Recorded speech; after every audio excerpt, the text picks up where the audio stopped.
할렐루야. 하나님 살아계십니다. 살아계신 그 하나님의 은혜와 평강과 축복이 저 여러분들과 영상으로 예배하는 모든 분들에게 함께하게 되기를 주의 이름으로 축복합니다. 생쥐 2마리가 우유에 빠졌습니다. 한 생쥐는 물은 내가 헤엄칠 수 있는데 우유는 끈적끈적하고 이러니까 내가 수영을 할 수 없다 이렇게 생각하고 포기하다가 우유에 빠져 죽었습니다. 한편 또 다른 생쥐는 아직 힘이 있다, 먹을 것도 있다, 그리고 열심히 우유를 먹어가면서 발버둥을 쳤는데 우유가 굳어져서 치즈가 됐어요. 그래서 그곳에서 헤어나올 수 있었다. 세상이 알기를 원하는 101가지 이야기라고 하는 책 가운데 나오는 조그만 얘기입니다. 이런 생각을 해봤습니다.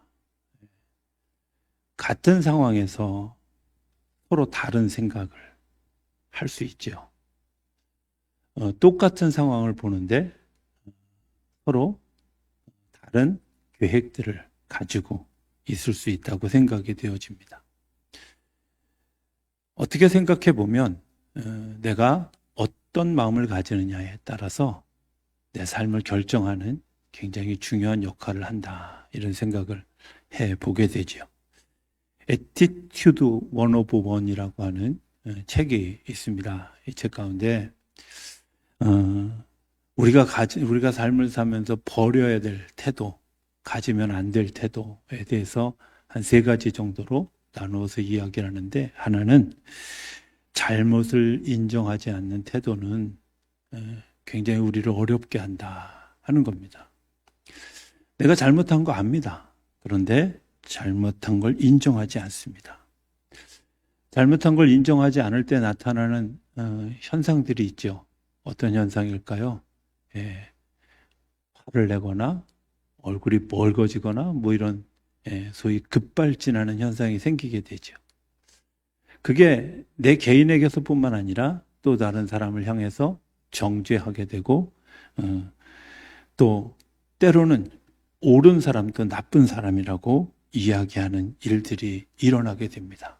그것 때문에 분쟁하게 되고 싸움이 일어나게 되어지죠. 내 잘못을 인정할 때 참 지혜와 참 평화와 또 참 능력이 일어나는데, 내 잘못을 인정하지 않는 것 때문에 우리는 애티튜드, 부정적인 사고, 그 위에 더한 또 다른 사고를 만드는 원인을 가지게 된다 하는 이야기죠. 2번째는 용서하지 못하는 사람들에 대한 이야기입니다. 용서하지 못하는 것, 어떤 일들을 초래하게 되어질까? 자기 자신이 먼저 많은 고통을 받습니다. 우리가 잘 아는 것처럼 가해를 한 사람들은 그 가해한 사실들을 모르기 때문에 발 뻗고 잡니다. 그러나 억울하게 당한 사람은 그 억울함 때문에 잠을 못 자죠. 그런데 그 억울함을 풀어내지 않으면 그게 병이 되어진다고 하는 겁니다. 생각해 보면 나로부터 시작되어진 병이 용서하지 못한 일들 때문에 다른 사람에게도 전이 되어지고, 전이 된 것뿐만 아니라 다른 사람들도 죽이는 역할을 하는 것, 용서하지 못하는 모습이죠. 3번째는 자기중심적인 병, 이게 애티튜드를 만드는 거라. 사람이 반드시 버려야 될 태도를 이야기하는 거죠. 자기중심적인 사람들 교만해집니다. 우월하다고 생각합니다. 그리고 그것 때문에 다른 사람의 이야기를 듣지 못합니다.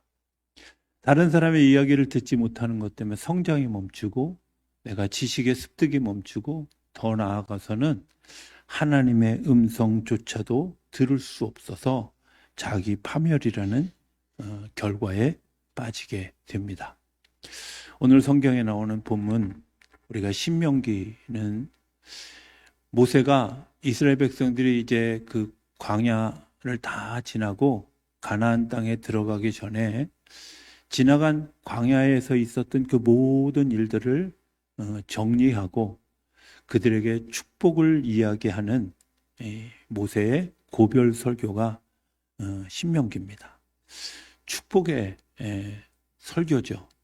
그러나 그 속에는 하나님이 우리를 어떻게 인도해 오셨고 어떻게 이끌고 갔고 그리고 어떻게 우리가 그 땅을 향해 걸어가게 하실지를 다시 한번 독려하는 의미가 있습니다. 그래서 오늘 본문 이제 이 말씀을 하게 되는 거죠. 사실 생각해 보면 이 광야를 지나는 그 모든 일들, 지리학자들의 고증에 의하면 그 길 애굽에서 이 가데스 바네아까지 빠르면 일주일, 또 아무리 많이 걸려도 2주일이면 갈 수 있는 그 거리. 이제 요단강만 건너면 되어지는 그런 상황. 그런데 그곳에서 일어난 일 하나를 오늘 소개하면서 우리가 어떻게 하나님의 나라에 들어가게 되어지는가 하는 이야기를 좀 하기를 원합니다. 오늘 본문에는 이렇게 이야기합니다. 21절에 보면 너희 하나님 여호와께서 이 땅을 너희 앞에 두셨다. 너희 조상의 하나님 여호와께서 이 너희에게 말씀하신 대로 올라가서 차지해라. 두려워하지 마라. 주저하지 마라. 하나님이 오늘 우리에게도 말씀하시는 말씀의 내용입니다. 내가 하나님의 나라가 우리에게 주어진 것은 지금 갑자기 생긴 게 아니라 이 땅을 이미 주셨고 그리고 믿음의 사람들에 의해서 다 확인되어졌고 그러니까 너희들이 주저하지 말아라. 염려하지 말아라. 두려워하지 말아라. 올라가라. 차지하라. 명령하시는 거죠. 하나님이 우리에게 확신을 가지고 이야기하시는 겁니다. 그런데 이 명령에 대해서 과연 나는 어찌할까? 마치 생쥐가 우유에 빠져 있을 때 그 안에서 결정하고 결단해야 됐던 일들을 오늘 우리가 그 앞에서 다시 한번 찾아보게 하는 거죠. 보네퍼라고 하는 독일의 유명한 신학자가 있습니다. 그가 감옥에 갇혀서 38살이 되어 이제 순교하게 되어지는데 아마 그 순교하기 전에 자기의 죽음을 예감하고 옥중에서 쓰여졌던 책이 옥중서신이라는 책입니다. 그 옥중서신에서 보네퍼는 이렇게 얘기합니다. 나는 어떤 존재인가? 무엇을 위해 사는가? 무엇을 위해서 내 생을 끝내야 하는가? 이런 거 가지고 고민을 했다는 겁니다. 그런데 그 고민을 하다가 하나님이 답을 주셨는데 어떤 답을? 이런 거죠. 이 어리석은 질문들이 나를 괴롭힌다고 하는 사실입니다. 내가 이미 하나님의 손, 하나님의 경륜 속에 들어와 있기 때문에 더 이상 이게 나에게 의미가 없는 거라는 거죠. 내가 어떻게 살아야 될 것인가? 내가 어떤 존재인가? 그리고 내가 어떻게 내 인생을 마칠 것인가? 이미 하나님의 손 안에 있기 때문에 내가 더 이상 고민해야 될 문제가 아니라 순응해야 되고 순종해야 될 문제라는 겁니다.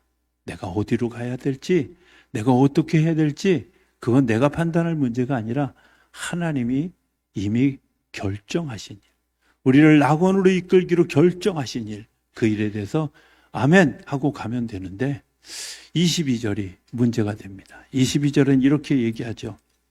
너희가 다 내 앞으로 나와 말하기를 우리가 사람을 우리보다 먼저 보내어 우리를 위하여 그 땅을 정탐하고 라고 시작합니다. 여기에 이제 우리의 고민이 있습니다. 여기에 우리의 안타까움이 있습니다. 이런 생각을 해봅니다. 저는 굉장히 합리적이라고 생각하죠. 그죠? 우리가 들어가야 될 땅, 가봐야죠. 가서 봐야죠. 맞는지 확인해야죠. 그런데 한번 생각해 봅시다. 그 말이 정말 맞는 말인지. 이스라엘 백성들이 애굽을 나왔습니다. 애굽을 나올 때 광야에 나가봤을까요? 애굽을 나올 때 그들이 애굽에서 단 한 발짝이라도 움직여 본 적이 있었을까요? 아니, 그런 일이 없다 할지라도 가보지 않은 길을 그들이 아무런 대책 없이 걸어갔다는 거예요. 누구 때문에? 하나님이 인도하셔서. 애굽에서 있었던 상상할 수 없는 일들이 있었습니다. 어떤 일들? 10가지 재앙이 일어나는데 그 중에 5가지 재앙은 유대 백성들에게 아무도 피해를 주지 않는 정말 놀라운 은혜들이 그 안에서 일어났어요. 그때 그들이 뭘 했어요? 아무것도 한 게 없어요. 그들은 그저 하나님이 하고자 하는 일을 보았고 하나님이 하시고자 하는 대로 따라 했고 그것 때문에 그들이 유월절을 지나 출애굽을 하게 되어졌다는 거예요. 홍해 앞에 섰습니다. 뒤에는 애굽의 병사들이 쫓아옵니다. 홍해를 건너야 될지 아니면 뒤에 있는 애굽의 병사들에게 죽임을 당해야 될 때 거기서 그들이 한 일이 이 애굽의 군사를 어떻게 물리칠까? 이 홍해를 어떻게 건너갈까? 그런 거 작전 짰나요? 그런 거 계획했나요? 아무것도 한 거 없어요. 하나님의 은혜로, 하나님의 손으로, 하나님의 역사로 애굽의 병사들을 물리친 것뿐만 아니라 하나님의 능력으로 홍해가 열려지는 일이 일어나게 됐어요. 그들이 계획해서, 생각해서, 정탐해서, 결정해서 되어진 일이 아니라 하나님이 열어주셨고 열어주신 것을 나는 그저 걸어왔어요. 광야를 2주 동안 지났다고 합시다. 그 광야를 지나는 동안도 그들에게 여전히 하나님의 은혜를 베푸셨어요. 광야 체험을 해보신 분들 꼭 있게 되기를 바라는데 그 광야요 1시간도 못 걸어요. 1시간도 못 걷는 거리예요. 아니 정말 놀랐던 것은 자 여러분들 광야 체험을 하십시오. 그리고 버스에서 내려보십시오. 버스에서 내렸는데요 정말 순식간에 올라오더라고요. 왜? 너무 더워서 견딜 수가 없는 낮의 더위가, 견딜 수가 없는 밤의 추위가 그곳에 있어요. 그것을 지나는 거 하나님의 특별한 은혜로 그들이 그늘을 찾은 것도 아니고 그들이 물길이 있는 곳을 찾은 것도 아니었음에도 불구하고 하나님은 그 길을 인도해 오셨어요. 자, 그런데 이들이 정탐해야 되겠다라고 생각하는 거예요. 정탐해야 되겠다.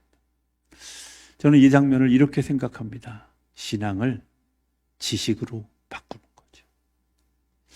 내가 가지고 있는 믿음을 지식이라고 하는 도구로 스스로 격화시키는 일들을 하고 있다. 내가 판단하고 내가 결정해야 되겠습니다. 내가 계획을 세워야 되겠습니다. 내가 무언가를 보아야 되겠습니다. 그럴까요? 하나님이 이미 다 보여주셨어요. 이미 다 역사해 주셨어요. 이미 다 이끌어 주셨어요. 이미 우리 모두에게 이런 일들을 다 열어주셨어요. 그런데 뭘 보겠다는 거예요? 정탐하겠다고 하는 생각 자체가 벌써 우리의 잘못된 행동, 열차로 얘기하면 탈선하는 길을 걷게 하는 거죠.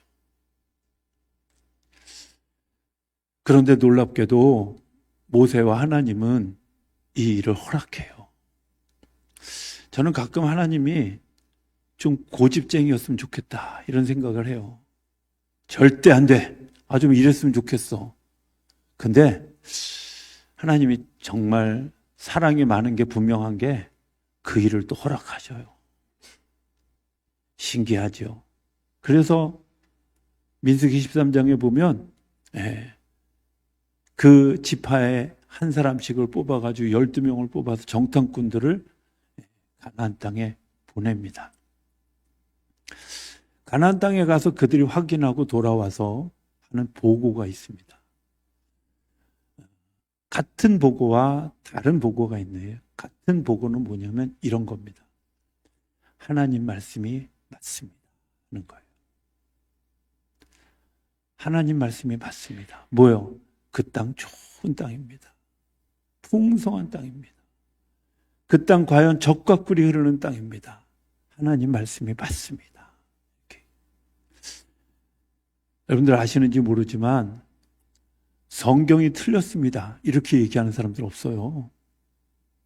성경의 말씀이 진리가 아닙니다, 이렇게 얘기하는 사람들 없어요. 단지 예수 믿지 않는 이유를 사람들은 뭐라고 얘기하냐면 하나님 믿는 사람들 꼴 보기 싫어서, 교회 보기 싫어서, 교회가 타락해서. 여러분들 성경이 틀렸다고 얘기하는 사람 없어요. 그런데 분명한 건 오늘 우리가 그렇게 고백하잖아요. 네, 성경은 틀리지 않았어요. 하나님의 말씀은 틀리지 않았어요. 가나안 땅은 좋은 땅이에요. 약속한 땅이에요. 기름진 땅이에요. 젖과 꿀이 흐르는 땅이에요. 약속한 것을 확인했어요. 12사람이 다 똑같이 고백합니다. 그런데 뭐가 달라요? 하나님이 내게 주셨다고 하는 것과 내가 무엇을 해야 된다고 하는 것에 다른 보고가 있어요. 여호수아 갈렙은 얘기합니다. 우리가 올라가면 하나님이 우리를 주실 것입니다. 그런데 10명의 정탐꾼들은 다른 얘기를 합니다. 저는 가끔 이런 생각을 해봐요. 다수결 같은 거 좀 없었으면 좋겠다.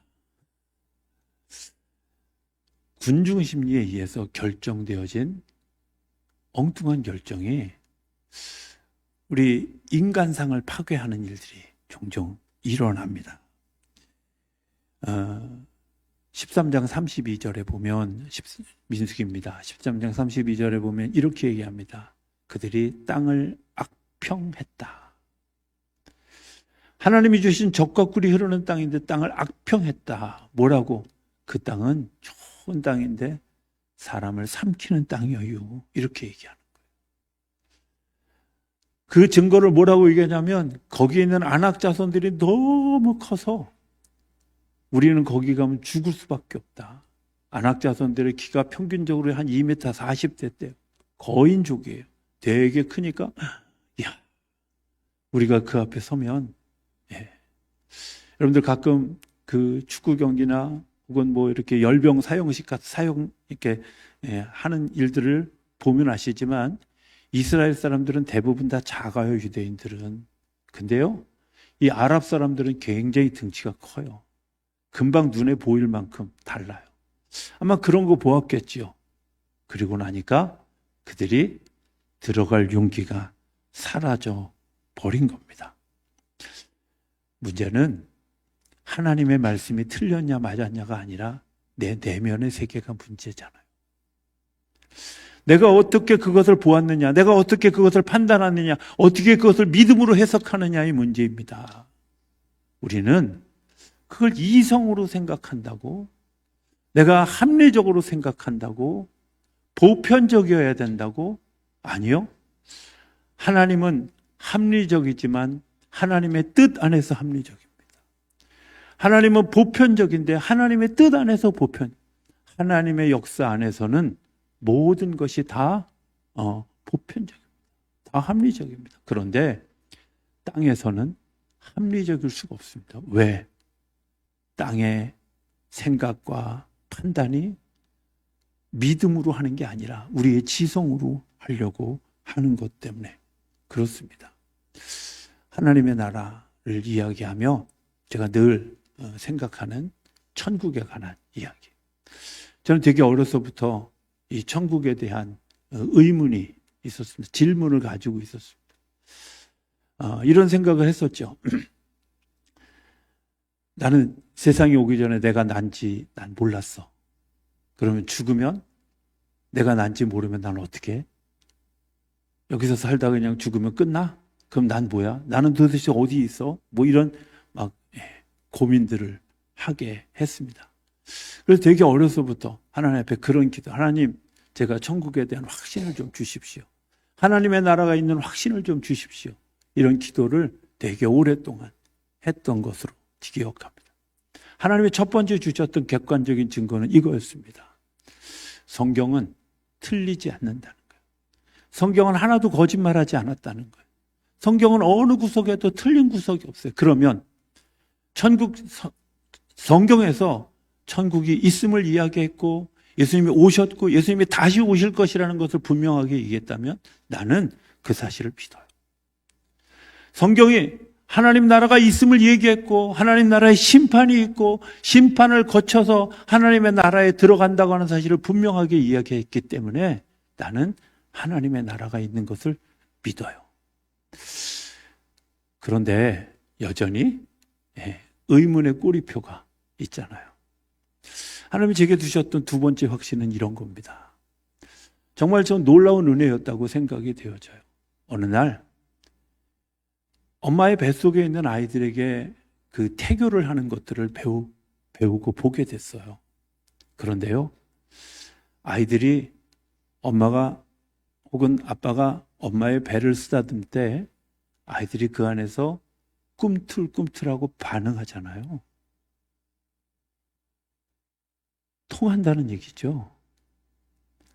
밖에서 들려지는 소리에 아이들이 반응해요.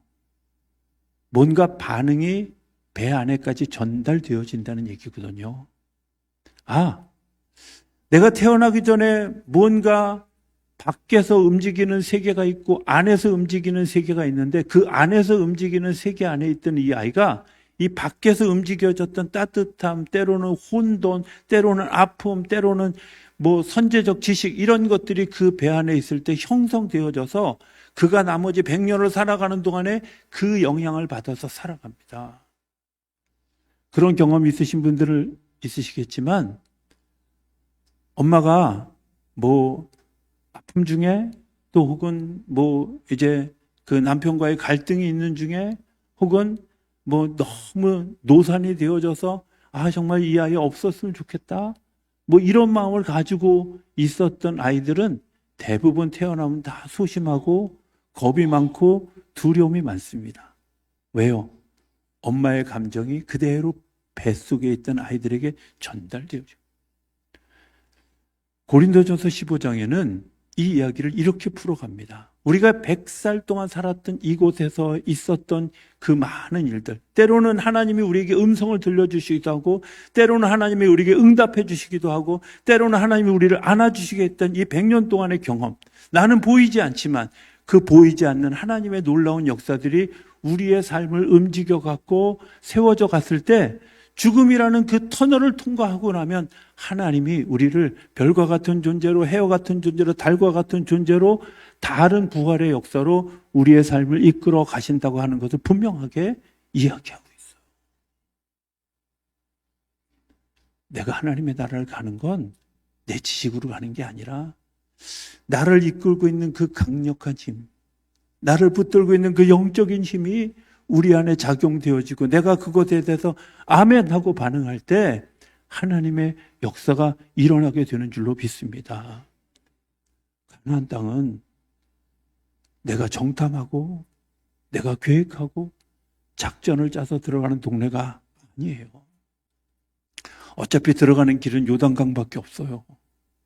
어차피 들어가야 될 길은 여리고성을 무너뜨려야만 들어갈 수 있는 거예요. 거기 무슨 작전이 필요해요. 하나님이 우리에게 이야기합니다. 가자. 올라가자. 차지해라. 두려워하지 말아라. 초조해하지 말아라. 저는 이런 생각을 해봅니다. 이스라엘 백성들이 이 가나안 땅을 정복하는 전쟁을 치릅니다. 그 전쟁을 누가 일으켰을까요? 가나안 땅 사람들이요? 이스라엘 백성들이? 아니요. 그 계획도 하나님이 하셨어요. 그러면 책임을 누가 질까요? 말은 잘해. 근데 믿음이 없어. 여러분들 그렇지 않으세요? 하나님이 우리에게 이야기해. 내가 이 전쟁의 주인이야. 이 전쟁을 일으켰어. 너희들이 무서운 거 알아. 너희들이 두려워할 거 알아. 너희들이 초조해할 거, 주저할 거 다 알아. 그런데 다 알지만 너희들이 이걸 이겨야 돼. 우리에게 이야기하는 거예요. 나아가라. 올라가라. 차지해라. 두려워하지 마라. 주저하지 마라. 내 생각과 내 판단 때문에 두려워하고 주저하지 말고 믿음으로 나아가. 믿음으로 나아갈 때 하늘의 문이 열려지고 가나안 땅의 문이 열려져 가게 되는 줄로 믿습니다. 여리고성을 점령하는 이야기 너무나 잘 알죠? 무기를 사용했습니까? 그 성벽을 헐기 위해서 도구를 사용했습니까? 아니요. 제가 여리고성 그 성지순례 갔다가 가서 보고 정말 놀랬던 건요. 야, 저게 무너지는 게 신기하다. 벽의 두께가요. 우리 성전의 벽의 두께 정도가 아니라 이 성전의 반 정도 갈라진 두께가 벽이에요. 야, 일주일 돌아서 무너졌으면 이 세상에 안 무너질 성이 없겠다. 이런. 한 번도 돌을, 무기를, 바른 방법을 사용해 본 적이 없어요. 뭘로? 하나님의 말씀에 순종한 순종으로 무너지게 되어진 줄로 믿습니다. 왕국주일, 내 믿음이 어디 있을까? 여전히 나는 할 수 없어, 할 수 있어를 판단하고 있나요? 내 믿음을 지식으로 바꾸고 있나요? 주님이 오늘 네가 가지고 있는 지식을 믿음으로 원상복귀해라.